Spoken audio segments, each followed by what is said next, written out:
fear prevents comprehension. Fear brings about various forms of contradictions. So before we go into fear, whether it is possible at all to be totally be free from fear, we have to understand what we mean by action and effort. Life is a movement in relationship, which is action.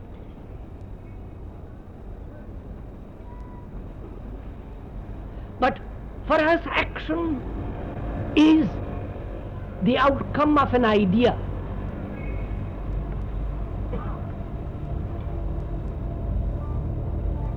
We translate what we hear as an idea and then carry that idea out in action.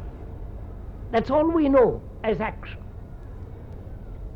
Either an urge of pleasure, anger, displeasure, which is a reaction, which is translated as an idea, and that idea, which is organized thought. Idea is an organized thought which is carried out in action. That's all we know of action. That is, we have a formula, a pattern, a concept, and then try to put that concept, that pattern, as closely as possible in action. That's what we call action. We see starvation, soaring prices, exploding population, disintegration, and we want to change it, we want to put a stop to it, and conceive a formula, an idea how to do it, and gather a few people who will agree about that idea, and then collectively act according to the plan, according to the idea. That's all we consider as action. Now, is there an action without idea? Otherwise you are not in contact with action at all. You are acting,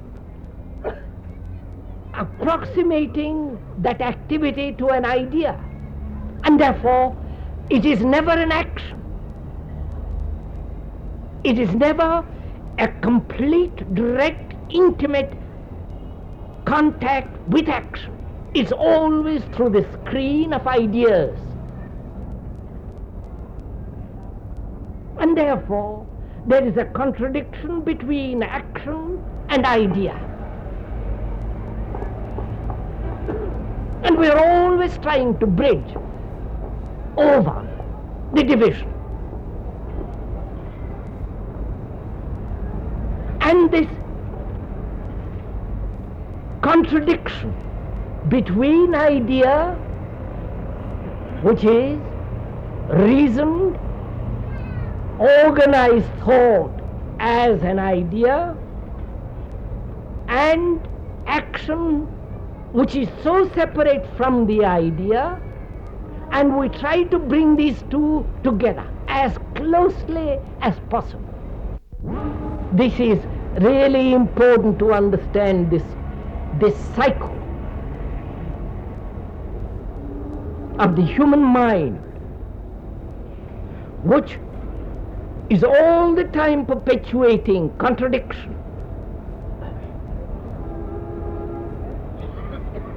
And having perpetuated, brought it about, then try to overcome that contradiction.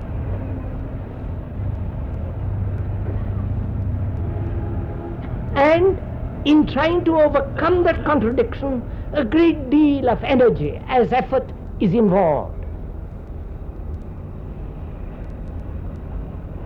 And that way man has lived for a million years. Idea, to carry the idea out in action. And therefore living constantly in contradiction.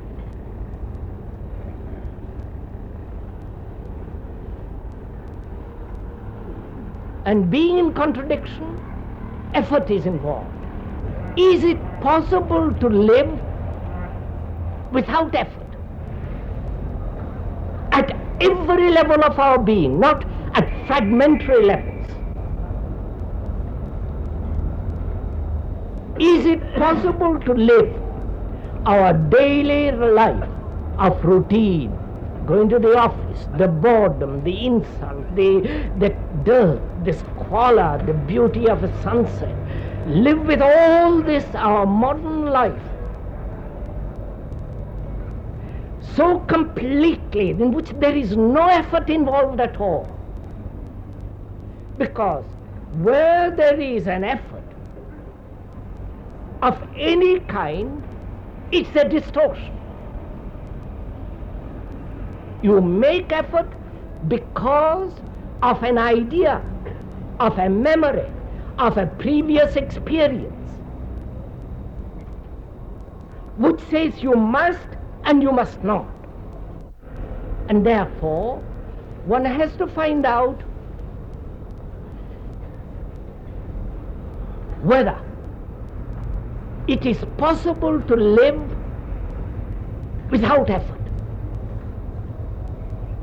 Because all effort implies resistance. All effort implies contradiction. All effort involves idea separated from action. And hence our life, daily living, is a contradiction.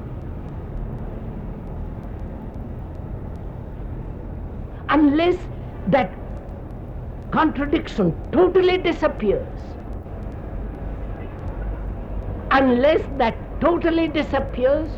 we shall disintegrate, we shall be in a state of corruption, and we shall not bring about a different state of mind which can alone solve the immense problems that exist in the world.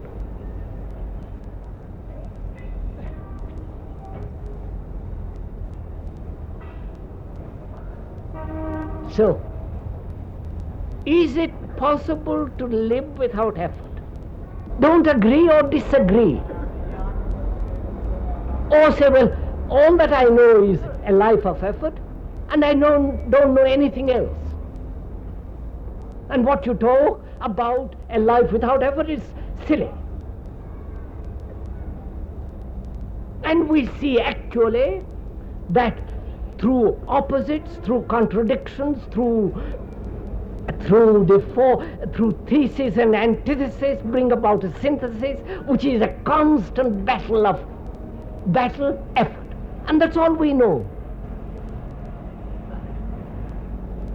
And if you go little deeper behind this pattern of effort, we see effort comes about only when there is a resistance. I mean by that word to resist.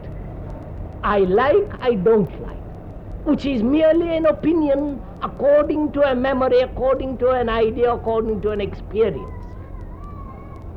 And therefore you're not facing facts. When I see that color, I immediately say I like it or I don't like it. Therefore I've created a contradiction. Can I look at that color without any judgment, but merely look? In that look, you are immediately in contact with that color.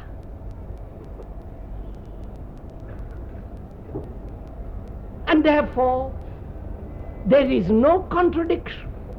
If you are listening without creating the pattern of idea and therefore agreeing or disagreeing with that idea, which becomes merely opinion, such opinion has no value at all.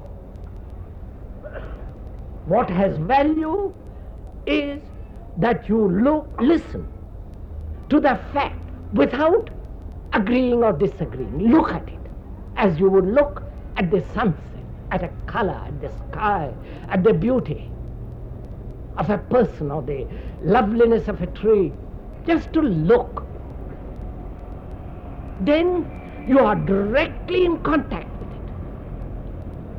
And that contact with something is complete action.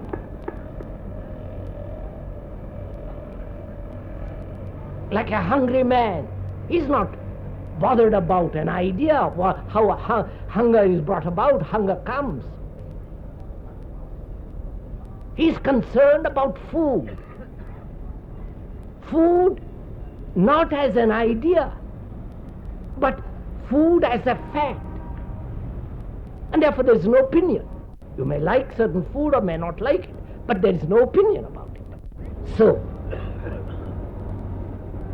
if you can listen, and that's very difficult, because we're not educated to listen. We never listen. We listen with a mind that's full of opinion, ideas and contradiction to something which is being said with which you agree or disagree, and therefore in that state of mind you're not listening. But to listen is one of the most difficult things. To listen to something demands that your mind be quiet. When you listen without idea, without thought, then you're directly in contact.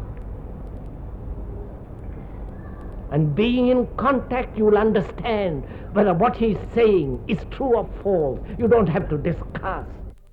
If you can listen to what is being said and not form an idea, a formula of what you hear, then you will see what is implied in action without effort.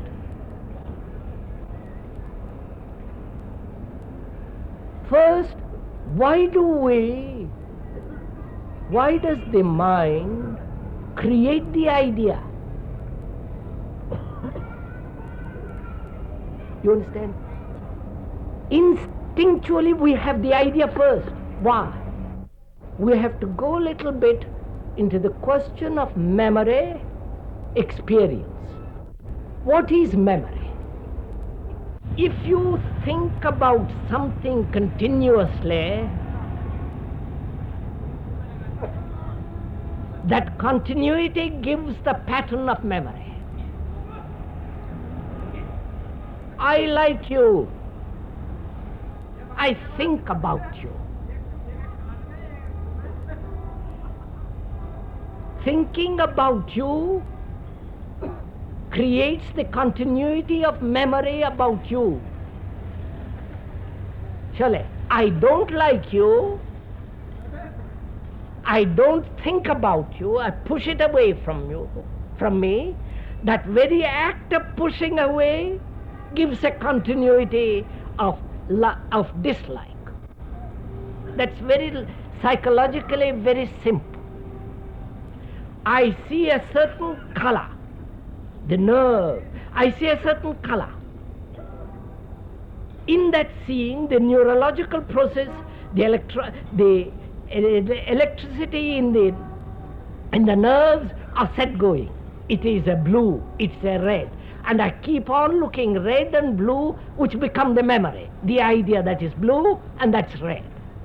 Experience is the action between challenge and response.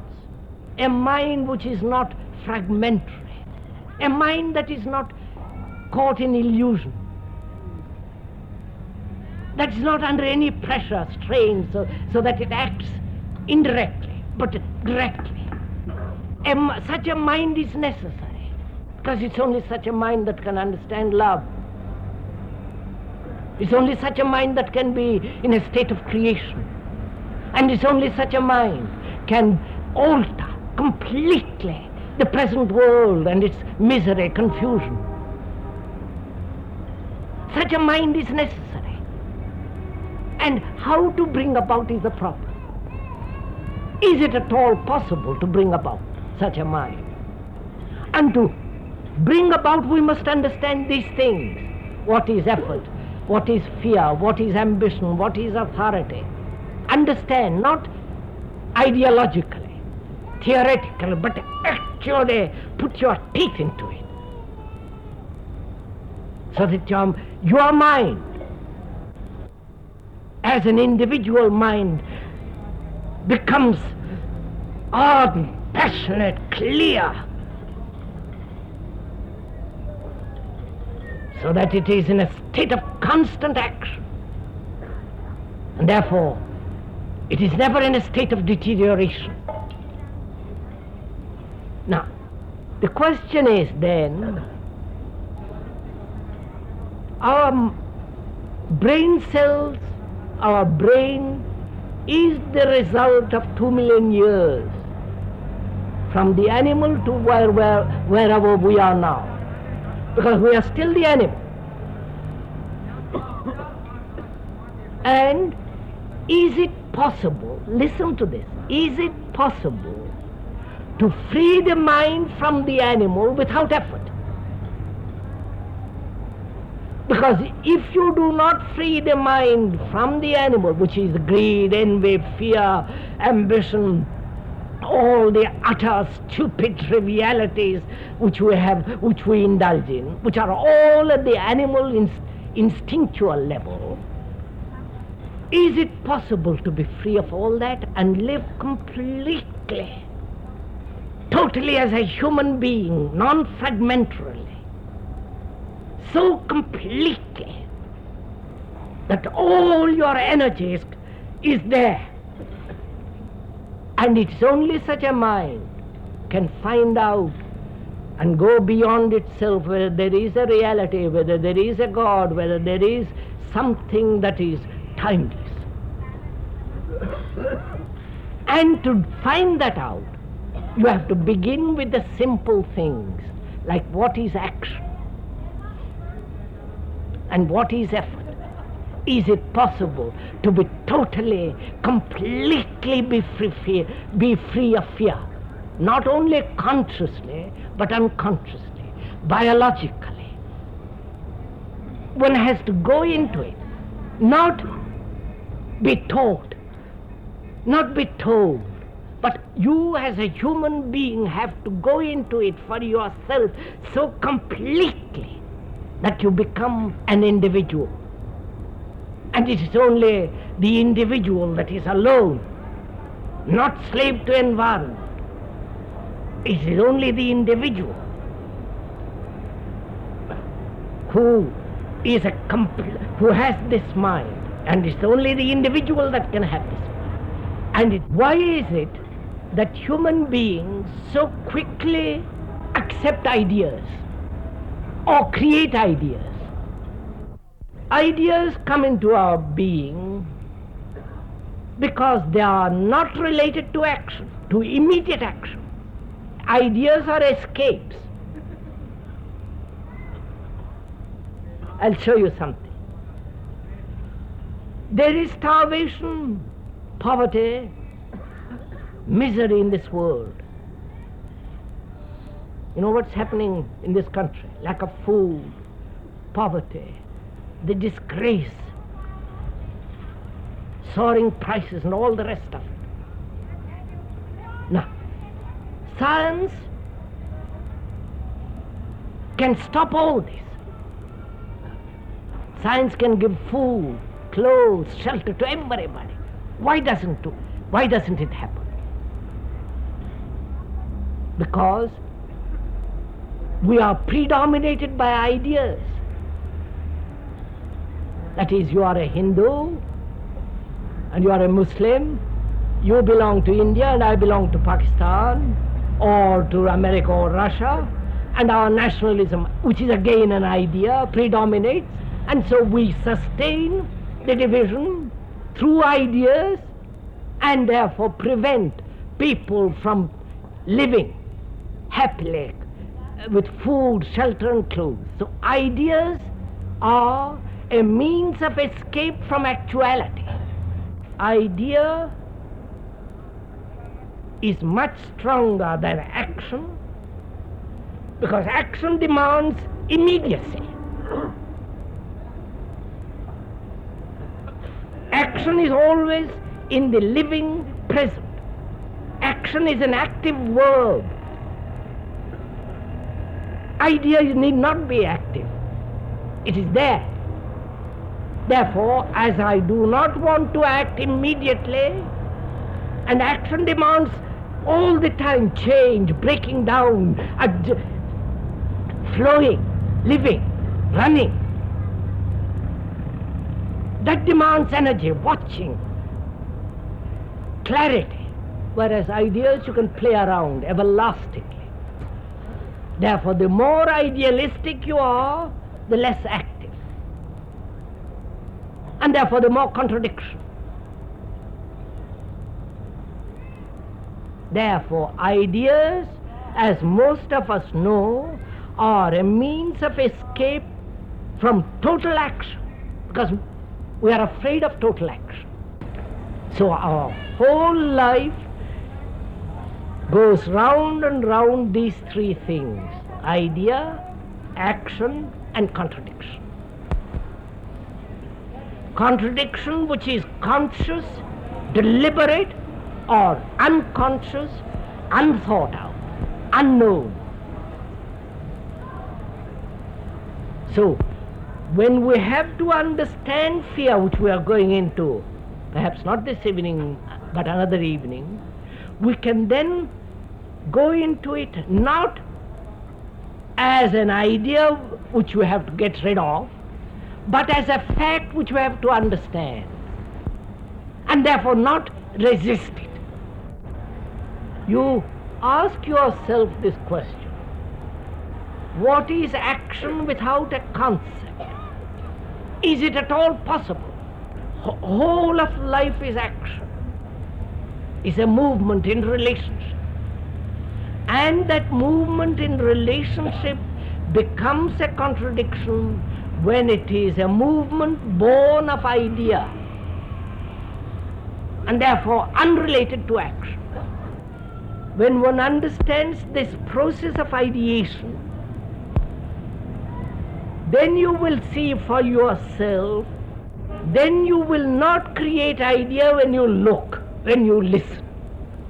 Then you are in contact immediately with everything. And that immediacy of contact is real action, in which there is no contradiction and therefore does not involve effort of any kind. It is effort that perverts, makes the mind old.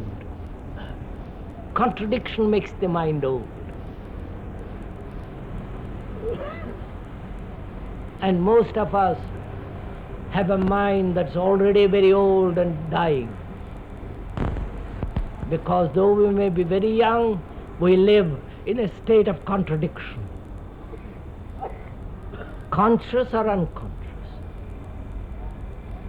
And so, to understand this whole problem of living, which is the first primary duty of every human being, and then after understanding that, you can proceed further.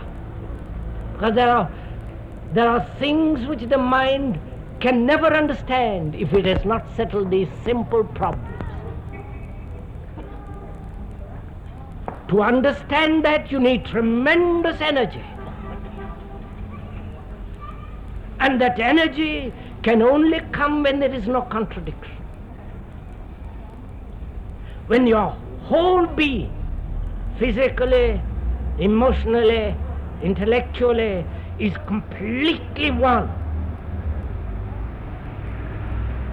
Then with that total energy, the mind can go very deeply and very far.